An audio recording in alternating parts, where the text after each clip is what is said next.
Quero estar licenciado desse tema no Evangelho de Lucas, capítulo número 22, versículos 54 ao 61. Diz assim a palavra de Deus: Então, prendendo-o, levaram-o e introduziram na casa do sumo sacerdote. Pedro, então, seguia-o de longe. E quando acenderam fogo no meio do pátio e juntos se assentaram, Pedro tomou lugar entre eles.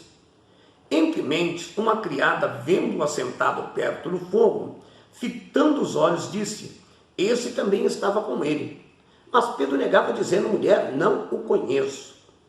Pouco depois, vendo outro, disse: Também tu és um dos tais. Porém Pedro protestava: Homem, não sou. E tendo passado cerca de 1 hora, outro ainda afirmava, dizendo: Também esse verdadeiramente estava com ele, porque também é galileu. Mas Pedro insistia: Homem, não compreendo o que dizes. E logo estando ele ainda a falar, cantou o galo. Então, voltando o Senhor, fixou os olhos em Pedro, e Pedro se lembrou da palavra do Senhor, como lhe dissera: Hoje 3 vezes me negará, antes de cantar o galo. Então Pedro saiu dali e chorou amargamente. Anatomia do fracasso. Amados, nessa mensagem vamos examinar como ocorre o fracasso e qual é a sua anatomia. É um estudo importante e preventivo que pode nos ajudar a vencer as crises que surgem em cada esquina de nossa vida. Você já pensou por que tanta pessoa fracassa? Que fatores que levam o homem ao fracasso? O que faz uma pessoa se sentir fracassada? Ouça, o fracasso não acontece de uma hora para outra. Ele é o resultado de várias ações e decisões. Muitos pensam que o fracasso é resultado da passividade, que o fracassado é aquele que não faz nada, que fica dormindo até tarde, que foge dos desafios e dos confrontos, mas não é bem assim. Tanto o fracasso como o sucesso depende da estratégia que se usa para enfrentar a vida. A seleção não foi derrotada apenas no campo. A derrota foi articulada muito antes da partida. Vamos descobrir isso por meio da experiência vivenciada pelo apóstolo Pedro. Muitas vezes o fracasso nos atinge em pleno campo de batalha. Veja bem, tive um amigo cujo sentimento de fracasso o perturbou durante anos. Ele queria ser médico, pois nutriu uma paixão tremenda pela medicina. Lutou, estudou, fez tudo que um jovem determinado faz para conseguir então seu objetivo. Porém, quando recebeu o resultado negativo do vestibular, sentiu-se arrasado. E quando recebeu, um amigo médico então lhe disse: Não desista. Se você parar agora, vai se sentir um derrotado para o resto da vida. Porém, por necessidade de trabalho, ele precisou desistir de seu sonho. Daí para frente começou a cultivar um sentimento de incapacidade. Mesmo fazendo outra faculdade, não se sentia realizado. Todos os desafios esbarravam naquele sentimento de outrora. Só depois de compreender o que lhe ocorria, conseguiu superar o fantasma do fracasso. Você sabe que é uma idade considerada a idade de fracasso? Quantos estão na faixa dos 40 anos? Esta é a idade crítica para muitas pessoas. 40 anos é praticamente a metade da vida para a maioria de nós. Muitos chegam nessa idade com uma carga pesada de insatisfações. Objetivos pessoais não alcançados, metas profissionais não conquistadas, vida sentimental frustrada, casamento que se tornou fardo em vez de bênção, fracasso na educação dos filhos. E o que devemos fazer para nos livrar desse espírito de derrota? Vamos então examinar os passos dados por Pedro para ver como é que ele desceu essa ladeira do fracasso. Em primeiro lugar, Pedro se deixou dominar pela autossuficiência. Veja a resposta que ele dá para Jesus. Mas ele respondeu: Estou pronto, Senhor, para ir contigo para a prisão e para a morte. Aparentemente, Pedro estava pronto a enfrentar qualquer gigante. No entanto, sua autossuficiência era como uma bola de sabão. A cultura moderna prega excessivamente a independência. A revista Veja publicou uma reportagem interessante cujo título era Sozinhas elas prosperam, elas puxam. Atualmente, 3,8 milhões de pessoas vivem sozinhas no Brasil. Porque a autossuficiência não é uma boa orientadora.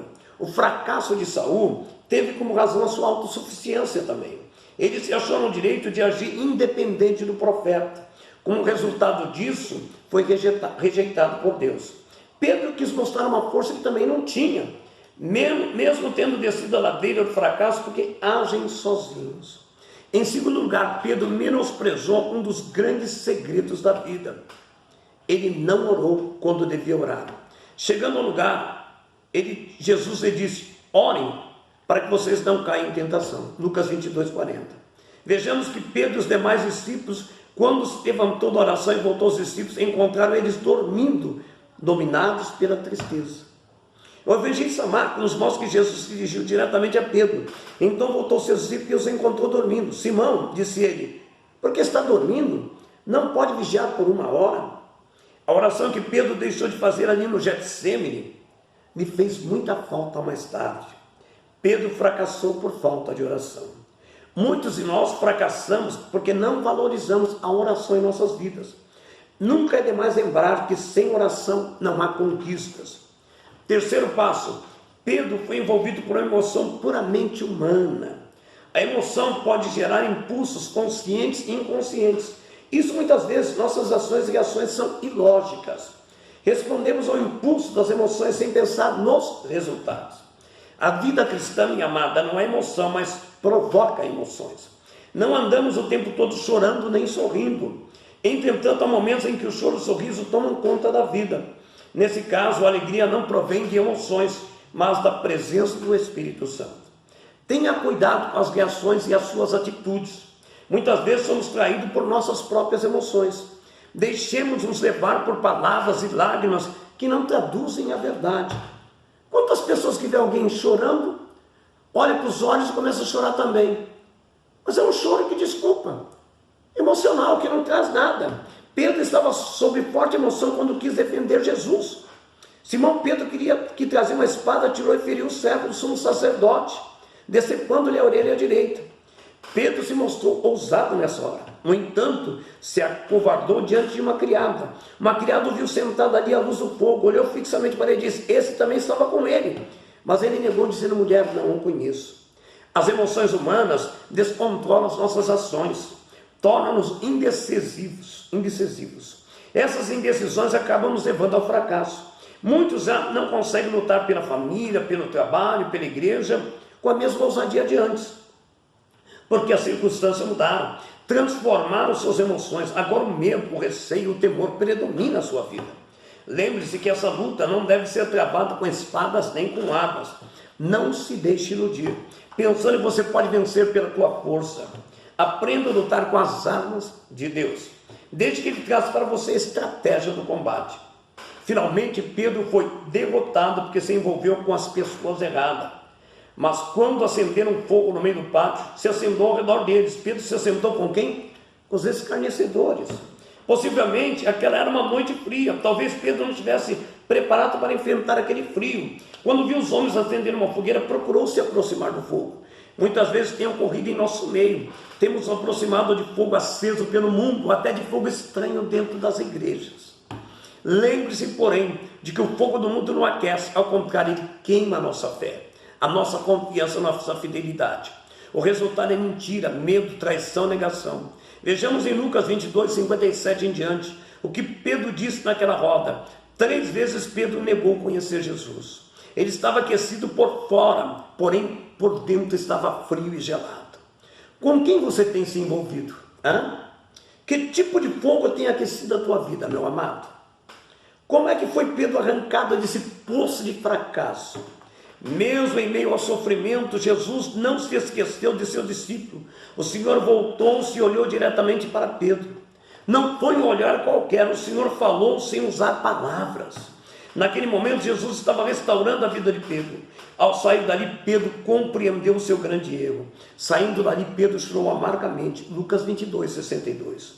Ele então reconheceu sua falha, seu erro, seu fracasso. Os olhos do Senhor estão voltados para nós, amados. Leia Salmos 33:18 e 19. Veja o que Pedro declara em sua primeira carta: porque os olhos do Senhor estão sobre os justos. Está lá em 1 Pedro 3:12. Deus sabe que há muitas pessoas aqui que sofrem por causa de fracassos e derrota. Talvez você não tenha conseguido realizar os teus sonhos, se sinta fracassado na tua vida emocional, tem deixado escapar muitas oportunidades de conquistar um trabalho e hoje se sente fracassado. Tem visto seu casamento desabar e se sentir derrotado. Saiba que Deus continua olhando para a sua vida. Você não está aqui e não está me vendo por um acaso. Deus permitiu que você ouvisse essa mensagem e viesse a esse encontro porque tem uma bênção para a tua vida. Conclusão para você. Lembre-se, o fracasso não acontece de repente. Aprenda a tratá-lo quando ele mostrar a cara. Faça dele o primeiro degrau para a sua subida.